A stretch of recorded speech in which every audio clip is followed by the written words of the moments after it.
If you would like to help support the channel, check out our links on our homepage. You can subscribe and follow our Instagram for all the latest channel going-ons, or click on our Ko-fi link to make a donation. You can also click on our Goblin Gaming affiliates link. They sell Games Workshop, gaming mats, terrain, accessories and many more items. And of course, Adeptus Titanicus, all at discounted rates. Anything you buy, using the link, the channel gets a little in return. Thanks very much and enjoy the show.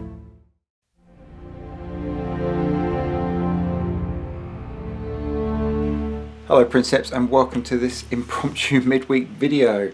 Warhammer Community dropped the rules for the Warmaster Titan. I don't think anyone's expecting that, and it's very interesting indeed. This thing is a monster. Let's have a look at it and break it down. Okay, so it's scale 12 Monumentus. It's a big lad, 2 points higher than a Warlord, and it's 850 points plus weapons. This thing's going to clock in at over £1,000. You're not going to see many of these, just like they say. Let's look at the special rules. It's got the Ardex defense cannon and the Ancillary reactor system, which is brand new. Really excited about this. I think it's very cool, and we'll look at that a bit later on. And going with the points and not being able to field many is backed up with the Auxiliary Titan rule. So being that it is an Auxiliary Titan, Legio battle group can include a maximum of 1 Auxiliary Titan as reinforcements per Titan mana pool in the battle group.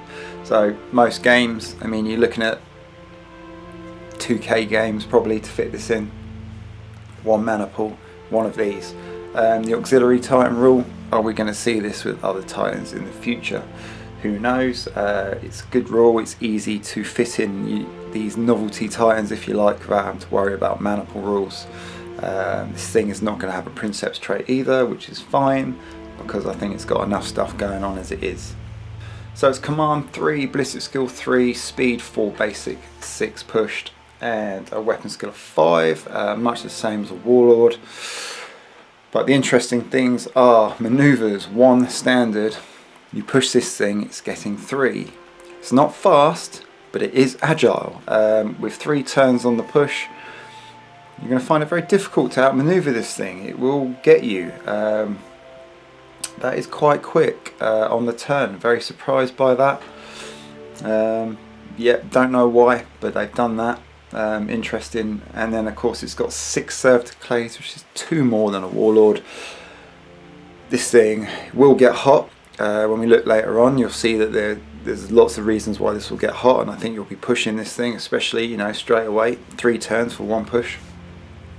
But 6 servitor clades is very good. Certain legios and stratagems will help keep this thing nice and cool for a very long time. The plasma reactor and void shield track is long. I think they are 1 point more than a Warlord. Makes sense, it's a bigger Titan, it's going to have a bigger reactor and more void shields. Yeah, I mean, it is what it is. Again, you can push it harder, and it's going to be harder to get those voids down, especially with those 6 clays as well. And of course, your voids never being worse than a 4+ to save, unless you get hit by a shield bane, that is. I think warp missiles are going to be a thing. Take a Corsair mana pool, 5 Reavers, put a warp missile on each, and fire all 5 at this thing. Get through those voids, and hopefully start doing crits as soon as you can. The reason for this being, when you look at the damage tracks, again, they are longer. They're 1 to 2 points, I think, more than a Warlord in places, and there is 4 points of critical damage per location. We've never seen this before, so this obviously represents the sheer size and armor of this thing.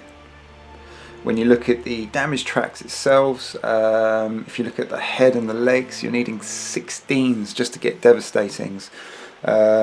Your strong weapons, even at strength 8 on smaller Titans, are not going to be doing too much against this thing. Bear in mind, you've got to get through the voids first at range. It's going to be death by 1,000 cuts. You're going to need to get those voids down. You're going to be chipping away at this. We had this problem, didn't we, with the Porphyrians needing 17s to crit. It's going to be much the same for this. you're going to need to get those tracks up, you're going to need to get those bonuses to the damage, get in the flanks, get in the rear. Yeah, death by 1,000 cuts, or I think maybe a full Corsair with 5 warp missiles going straight into it turn 1. Try, 5 crits, take it out in one go, why not? With 6 servitor clays as well, you'll probably find it will get voids back online quicker than you'd like as well, so we'll see how that goes. So let's start with the shoulder weapons. Turbo laser, Vulcan bolters, metal cannon, plasma blast gun and apocalypse missile array, all fairly familiar to us. I think the apocalypse missiles are new. Pretty handy at long range, only 3 shots, but you can have 2 of these.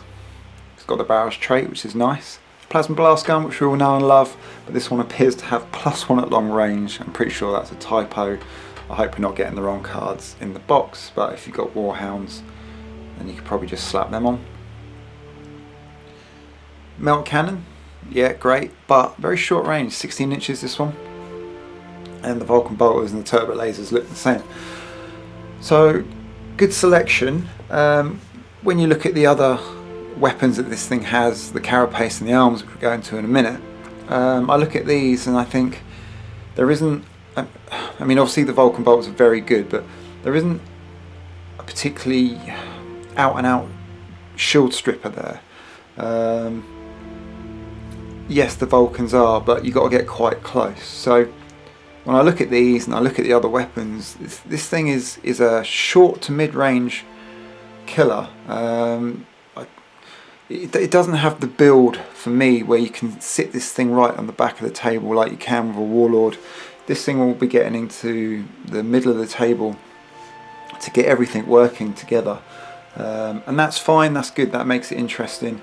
Again, this is just my opinion as well. There's a lot of very short to mid-range weapons to get them at their most efficient. G-Dub did make a little faux pas. On their first post there was an Inferno gun, and this one had 7 dice at strength 3. I'm pretty sure it's supposed to be 3 dice at strength 7, but it has got Warmaster shoulder. Now, is this something that's in the box that they've got to fix? Is this a little Easter egg? We don't know, but I won't worry about it too much, but it was there and now it's gone, so make of that what you will. So shoulder weapons also look like they have the special location, so when you're rolling, when you roll that special, you're not hitting the body, you're hitting these. That's new, that's great. That means you're going to reduce the amount of damage inflicted on the body statistically. The other thing is shoulder weapons, are they bought in pairs? Or can you have 1 Vulcan bolter and 1 turbo laser, and then when you roll the special location, then you have to roll which side you hit? So I'm not entirely sure there. If you understand that better than me, please drop it in the comments. But yeah, it looks like shoulder weapons are special location. Attacks 3 dice at strength 8, so that's pretty good. Yeah, it's carapace and it's corridor, fairly standard. So you get within 12 inches of this thing, you ain't going to be using those. And so you're re-rolling those 1s, which is lovely on a strength 8 weapon. And it's limited, so you only get to use it 4 times. So if you're playing a 4 to 6 turn game, pretty much you're going to want to use these early, because I think this is a mid to short range Titan. You want to get these off before your enemies start getting within that 12 inch. Your other weapons then come into their own. You've got rid of these, they've done their job. Pretty handy on knights, even though they don't have the blast template, but concussive really messes them up anyway. So yeah, handy, it's different. It's the only carapace option they have listed. Is there going to be more in the box that they're not letting on? Will there be future options? Will this be easy to magnetize? Who knows? Yeah, it's quite a nice little weapon. It's nice to see something new, but it's not groundbreaking, and that's fine. We don't want anything to ruin this wonderful game.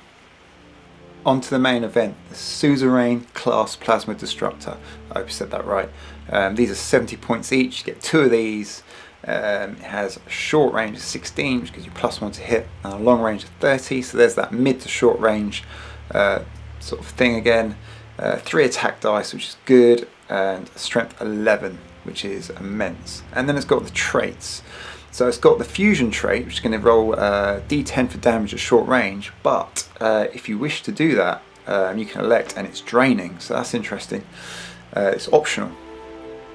And then it's got maximal fire as well. So not only is it strength 11, you want to max this thing out, it's going to go up to strength 13. So you're critting Warhounds and Reavers on 2s and 3s, and you're critting Warlords on 3s and 4s, I believe. That is mental. So you combine maximal fire with the draining at short range. For the fusion, you're potentially pushing your reactor quite hard. This thing's got a long track, it's got 6 served clades.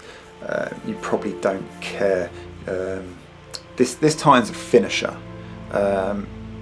It doesn't have, in my opinion, that massive dedicated shield stripping ability. Yes, he can fire a lot of shots to strip shields, but the weapons that it has for me, bar the Vulcan bolters and the missiles and the shoulders to a degree, these are all finishing weapons. Your other Titans drop the shields, this thing finishes it off, and it probably finishes you off very quickly. So yeah, these are immense. So 2 of these, again, is it like the Warlord? It's got nice magnet holes for them. Forge World hopefully will make different weapons in the future, and we'll get some new cards, or there's some cards in the box that we haven't seen. I'd like to see different loadouts for the arms for this Titan, but as it stands, these guns are immense, and if your shields are down, I'd be very, very afraid. So the Ancillary reactor system, this is brand new. I think this is really cool, adds a bit more flavour to this Titan. Don't pay any points for these, you just have to pick one, and we're only seeing 2. Is there more in the box that they're not showing us? Are they going to release more? If not, hope so. This is a really good idea, and I'd like to see more options. Let's start with the plasmatic locomotives. So time with this upgrade increases its default and boosted movement characteristic by 1 inch. However, after declaring a power to locomotives or power to stabilizers, it suffers a -2 modifier to hit rolls for attacks made by the Titan with a weapon without the melee trait until the end of the round. So that's pretty much all your weapons, bar the smash attack. And a weapon skill 5, yeah, it's a hefty strength 12.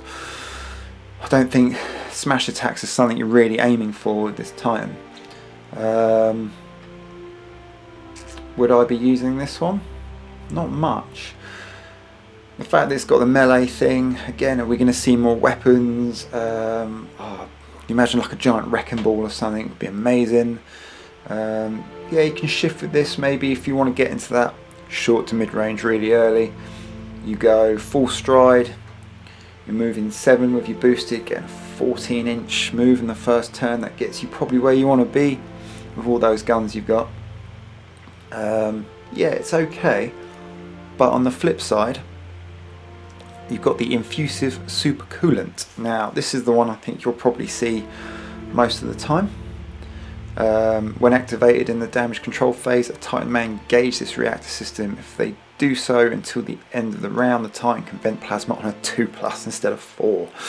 At the end of the round, flip the card and the reactor system is disabled. It has no effect for the remainder of the battle. So you can use it once and then it's spent, but if you're pushing to move, you're pushing for void saves, if you're pushing to get the fusion and the maximal fire on your arm weapons, you're pushing because you want 3 turns because this Titan is nimble. This card in the clutch, 6 clades, I think is invaluable. I think the way that this Titan is loaded out, I think this is the one you'll see most of the time. It's very good, it's very efficient. That's the one I like, and that's the one I think you'll see. So there's a quick look at the Warmaster Titan. It's an absolute beast. I think we can all see that. Long tracks, it's going to be very difficult to kill. Impressive serve to clades. The Auxiliary Titan and the points means you'll only probably be seeing 1. Minimum of 750 point game, 2k game, bit better, and more so. You can see my build there. I've gone for 2 Vulcan bolters, the Revelator missiles, the infusive super coolant, and 2 suzerain plasmas. That comes in at 1080 points. so I can definitely get that in a 2k game with 3 Reavers, definitely Warhounds. It's definitely going to be death by 1,000 cuts. If you can get through the voids, you're going to have to chip away at those damage tracks before you start getting the bonuses. Critting it outright is going to be very difficult. I'm definitely going to try a wad of warp missiles against it. I've only got 3 that will have to do. Even in the clutch, if you want to aim that missile and try and take out a weapon when you don't want it shooting at you, that's probably the best you can do. So it's exciting, it looks a lot of fun, it's definitely a big novelty. I think it's built that way, it doesn't fit into mana pools, so it's not a standard list building Titan. I think when you go to like your clubs and you're playing your 1750s and your 1500 point games, obviously you won't see these. You want to play 3,000-4,000 points, great, but you need a bit more time, so if you've got a good setup at home, I'm looking forward to it. I hope there's going to be more to this Titan in the future. I hope we're going to see new arms, and hopefully the carapace is interchangeable, and I'd like to see more ancillary reactor cards. I think they're a lot of fun. I think this opens up a lot of possibilities. With the auxiliary Titan rule again, it opens up to more novelty style Titans, maybe a few bigger ones again. Yeah, looking forward to this, and I think the future's bright for Titanicus this year. So there you go, that is a quick look at the Warmaster Titan. I finished work at 7 o'clock this morning and I've rushed home to get this video out nice and early, so I'm sure there's loads of stuff I've missed or got wrong. Stick it in the comments, put your builds, Legios you think that'll work well, stratagems of course. Let's not forget Venerable Machine Spirit that's just come out for White Dwarf, increasing this thing's ballistic skill and weapon skill. So we're all very excited. Again, that's it from me, and I will see you all in the next video.